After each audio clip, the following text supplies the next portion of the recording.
Hello बच्चों, स्वागत है आपका हमारे नए वीडियो में। अभी लास्ट वीडियो में हमने बात की थी magnetic effect of electric currents में कुछ मैग्नेट्स के डिफरेंट शेप्स के मैग्नेट और उनकी कुछ बेसिक प्रॉपर्टीज़ के बारे में, और बहुत सारे हमारे कुछ क्वेश्चंस थे जो आपको इन्वेस्टिगेट करने को दिए गए थे।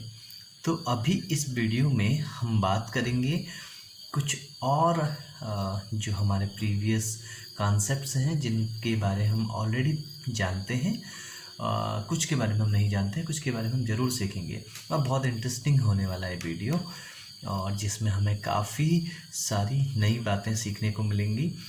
तो पिछले वीडियो में हमने बात की थी कि डिफरेंट टाइप्स के जो मैग्नेट हैं वो कौन कौन से होते हैं, और जो कुछ जो मैग्नेट की प्रॉपर्टीज़ हैं वो क्या क्या हैं, है ना। तो इस वीडियो में हम बात करने वाले हैं, क्योंकि टॉपिक का नाम ही हमारा है magnetic effect of electric currents.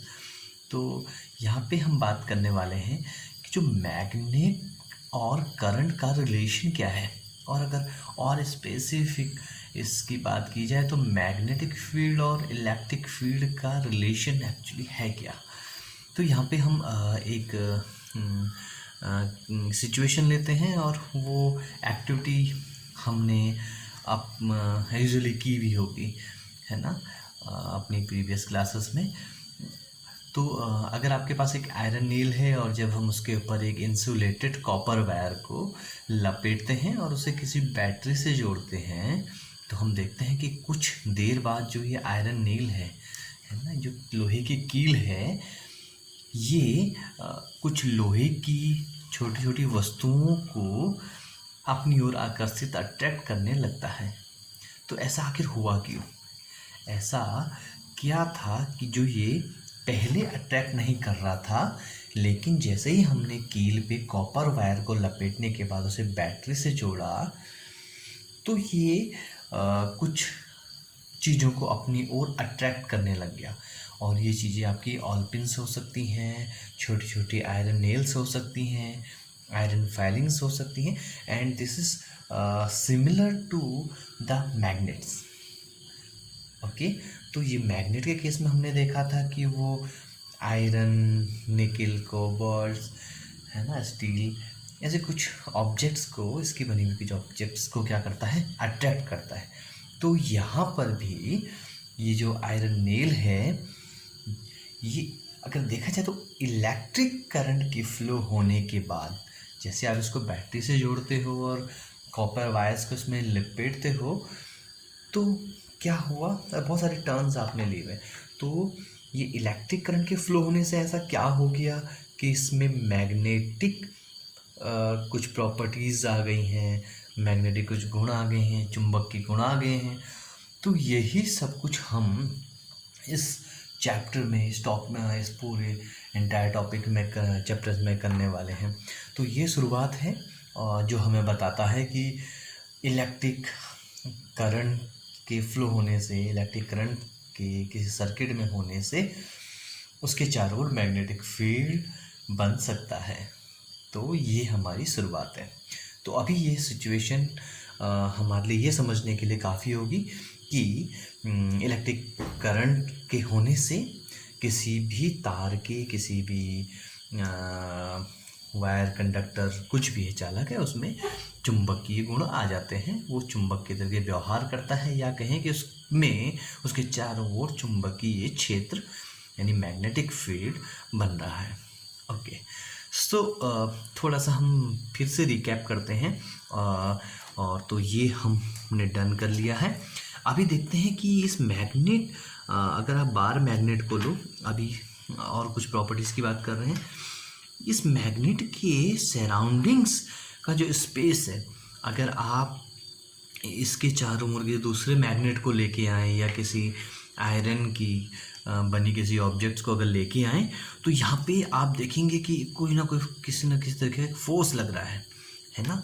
तो इसके ये जो सराउंडिंग्स में का जो स्पेस है, यहाँ पे किसी अनदर ऑब्जेक्ट पे क्या लगता है, एक फोर्स लगता है, एक मैग्नेटिक फोर्स लगता है।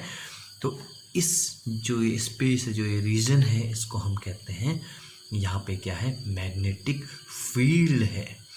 ओके, तो इसकी खासियत क्या है कि इस मैग्नेट के आसपास का जो क्षेत्र है, रीजन है, वहाँ पे आप किसी दूसरे मैग्नेट को लेके आओगे या किसी लोहे, स्टील, कोबाल्ट, निकल की वस्तु को लेके आओगे तो वहाँ पे उस पर ज़रूर कोई फोर्स लगेगा। तो हम कह रहे हैं ये किसके कारण लग रहा है? मैग्नेटिक फील्ड के कारण लग रहा है। और इसके लिए एक एक्सपेरिमेंट आपने किया होगा कि अगर आपने एक बार मैग्नेट लिया होगा लेंगे और इसमें अगर आप मैग्नेट के ऊपर अगर आप एक पेपर रख दें और उसके बाद आप इसके ऊपर अगर आयरन फाइलिंग्स का अगर बिखेर दें, स्कैटर कर दें, तो एक पैटर्न यहाँ पे देखने को मिलता है। अगर आप लोग मुझे कमेंट करके ज़रूर बताएं, मैं इस तरीके का एक पैटर्न किसी एक्सपेरिमेंट के थ्रू आपको बताने का प्रयास करूँगा। तो आप कमेंट बॉक्स में अगर आप देखना चाहते हैं तो मैं इसके लिए एक सेपरेट वीडियो ज़रूर बनाऊँगा, तो आप ज़रूर कमेंट बॉक्स में बताएं। ओके, तो अभी हम समझ लेते हैं कि मैग्नेटिक फील्ड की जो डायरेक्शन होती है इस मैग्नेट के चारों ओर, it is always from north to south. तो अगर आप एक मैग्नेटिक कंपास या मैग्नेटिक नीडल्स लेके अगर इसके चारों ओर अगर घुमाएंगे तो आपको एक पैटर्न्स मिलेगा। और ये जो पैटर्न्स है मैग्नेटिक फील्ड का, ओके उसमें हम बाद में जाएंगे। तो मैग्नेटिक फील्ड जो है वो उसकी डायरेक्शन आपको कंपास द्वारा कहाँ से कहाँ की ओर मिलती है? नॉर्थ से साउथ की ओर। ओके, तो हम थोड़ा सा और समझते हैं। अभी इस मैग्नेटिक फील्ड को समझने के लिए, डिस्क्राइब करने के लिए हम क्या करते हैं? मैग्नेटिक फील्ड लाइंस का सहारा लेते हैं। तो हम बात कर रहे थे अभी कि इसके चारों ओर अगर हम कंपास को लेके जाएं तो वो एक खास पैटर्न्स में अलाइन होते हैं, या अगर आयरन फाइलिंग्स को अगर लेके जाएं तो वो एक ख़ास पैटर्न में, फैशन में क्या होते हैं, हमको पैटर्न देखने को मिलता है। तो इस तरीके का एक पैटर्न मैंने यहाँ पे बनाने की कोशिश की है। और आप अगर कमेंट करके ज़रूर बताएं, अदरवाइज़ मैं वीडियो में भी इसको लाइव करके आपको दिखाऊंगा कि किस तरीके का ये पैटर्न हमको देखने को मिलता है।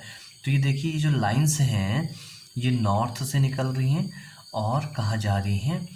साउथ की ओर जा रही हैं। एंड अगेन ये साउथ से इसके अंदर, मैग्नेट के अंदर होते हुए साउथ टू नॉर्थ की ओर आ रही है। हालांकि हमको दिखता नहीं है, एब्स्ट्रैक्ट कॉन्सेप्ट है। तो मैग्नेटिक फील्ड लाइंस जो हैं वो देखिए एक इमेजनरी लाइंस हैं। तो ये देखिए, अगर आप इस तरीके से देखें तो दोनों ओर ये इस तरीके का एक पैटर्न बना रही है जहाँ पे नॉर्थ टू साउथ एंड अंदर साउथ से नॉर्थ। हमेशा आप देखिए क्लोज लूप बन रहा है एक तरीके से। तो ये ऐसा नहीं है कि नॉर्थ से निकले और साउथ पे जाके ख़त्म हो गई। ये नॉर्थ से निकलते, इनकी जो डायरेक्शन है नॉर्थ टू साउथ की ओर है। कहाँ? मैग्नेट के बाहर। और अगर अंदर देखेंगे तो साउथ टू नॉर्थ है। तो इस तरीके से मैग्नेटिक फील्ड को हम मैग्नेटिक फील्ड लाइंस के थ्रू समझ सकते हैं। अब इनकी कुछ प्रॉपर्टीज हैं जो काफ़ी इंपॉर्टेंट है, जो हमें समझनी पड़ेंगी। इस तरीके के पूरे एक्सपेरिमेंट एक्टिविटीज़ को करने के बाद हमें कुछ रिजल्ट्स मिलते हैं, तो हम समझ सकते हैं। ये बात ज़रूरी है समझना कि मैग्नेटिक फील्ड लाइंस एक इमेजनरी कॉन्सेप्ट है, ये एक्चुअल में होती नहीं है। ये हमारा कंस्ट्रक्शन है। हमने इनको समझने के लिए इस तरीके का एक रिप्रेजेंटेशन है एक्चुअली। अगर इसको समझा जाए तो ये मैग्नेटिक फील्ड लाइंस एक्चुअली एक तरीके का रिप्रेजेंटेशन है मैग्नेटिक फील्ड को समझने के लिए, है ना। तो इसमें कंफ्यूज नहीं होना है। तो इसमें कुछ इसकी प्रॉपर्टीज हैं, विशेषताएं हैं मैग्नेटिक फील्ड लाइंस की, यानी चुंबकीय बल रेखाओं या क्षेत्र रेखाओं की कुछ विशेषताएं हैं। पहला तो हमने देखा कि ये कहाँ से निकलती है? नॉर्थ से निकलकर ऑरिजिनेट हो रही है नॉर्थ से, और कहाँ की ओर जा रही है? साउथ की ओर। लेकिन इसको मैं फिर से क्लेरिफाई करना चाहता हूँ कि ये मैग्नेट के बाहर नॉर्थ टू साउथ जाती हैं, लेकिन अंदर ये साउथ से नॉर्थ की ओर है। ओके, और ये क्लोज लूप बनाती हैं। This is not an open loop, तो उसको समझिए, ये क्लोज है, कहीं से टूटी फूटी नहीं है। This is close loop. Okay, second, the density of line is more near the poles. जो मैग्नेटिक लाइंस, अगर आप इनकी डेंसिटी देखेंगे तो यहाँ दोनों पोल्स के आसपास इनकी डेंसिटी बहुत ज़्यादा है। यानी यहाँ पे डेंसिटी ज़्यादा होने का मतलब जो मैग्नेटिक फील्ड स्ट्रेंथ है वो पोल्स पे क्या है, ज़्यादा है। और अगर आप देखेंगे कहीं भी बाहर इनकी स्ट्रेंथ पर यूनिट एरिया में वो काफ़ी कम है। यानी अगर आप एकांक क्षेत्रफल लेंगे कहीं भी बाहर तो वहाँ पे मैग्नेटिक फील्ड लाइंस आपको काफ़ी कम मिलेंगी, जबकि पोल्स के आसपास आपको ये काफ़ी ज़्यादा मात्रा में देखने को मिलेंगी। तो एक तो ये है। दूसरा ये समझना पड़ेगा कि जब हम किसी जो हम लास्ट वीडियो में बात कर रहे थे, इसको आप देख भी सकते हैं, जब भी हम किसी की लोहे की चूड़ आयरन फाइलिंग्स या छोटे नीडल्स को अगर लेके आते हैं, छोटी नेल्स को लेके आते हैं, तो इन एरियाज इन रीजन्स पे आपके जो ऑब्जेक्ट्स हैं वो ज़्यादा क्या होते हैं, अट्रैक्ट होते हैं। Okay, so density of line क्या होती है, ज़्यादा होती है पोल्स पे in comparable to other regions of the surrounding the magnet. ठीक है। और तीसरा है जो इम्पोर्टेंट पॉइंट है वो है कि मैग्नेटिक फील्ड लाइंस कभी भी एक दूसरे को इंटरसेक्ट या क्रॉस नहीं करती, काटती नहीं है। ओके, तो ऐसा क्यों होगा? तो आप देखेंगे, हम जानते हैं कि आप इस लाइन पे कहीं पे भी अगर किसी पॉइंट पे अगर आप मैग्नेटिक फील्ड को अगर निकालना चाहते हो तो उसकी एक पर्टिकुलर डायरेक्शन होगी। ओके, यहाँ पे निकालना चाहेंगे तो उसकी डायरेक्शन, यहाँ निकालना चाहेंगे तो दिस इज़ द डायरेक्शन। लेकिन अगर दो लाइंस से दिस इज़ वन लाइन, इस पॉइंट वन पे दिस डायरेक्शन ये है, अगर सेम कोई दूसरी लाइन आके इसको इस तरीके से काटती है तो इसकी डायरेक्शन इसी पॉइंट पे क्या हो जाएगी, इस तरीके से हो जाएगी।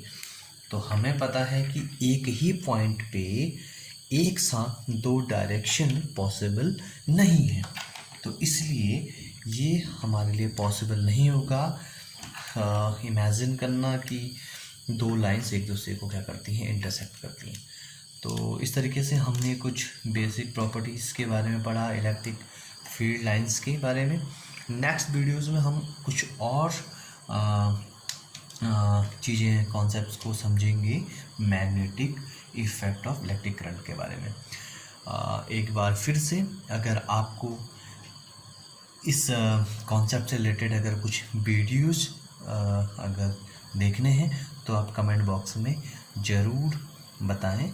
और आई होप कि आपने पिछले जो कुछ क्वेश्चन मैंने दिए थे वो आपने ज़रूर इन्वेस्टिगेट किए होंगे, पता किए होंगे। आप उन्हें भी ज़रूर कमेंट बॉक्स में शेयर कीजिए। तो आज के लिए इस क्लास को यहीं पे हम रोकते हैं और इस वीडियो को देखने के लिए आपका बहुत बहुत थैंक्स।